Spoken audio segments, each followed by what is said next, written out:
Saudara, akibat cuaca buruk yang terjadi dalam 1 bulan terakhir, nelayan di Kabupaten Bulukumba, Sulawesi Selatan terpaksa tak melaut. Mereka pun kini hanya memperbaiki alat tangkap ikan hingga cuaca kembali membaik. Nelayan di Kelurahan Bentenge, Kecamatan Ujung Bulu, Kabupaten Bulukumba tak lagi bisa melaut.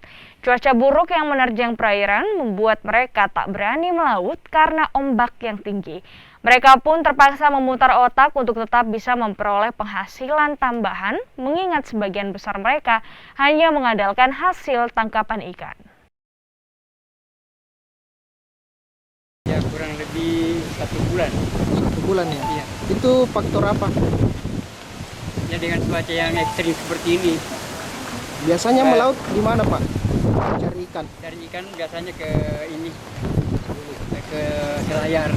Ke daerah Selayar ya? Pulau Selayar. Itu sudah ada peringatan dari BMKG juga ya? Ya, sudah ada. Ya, kurang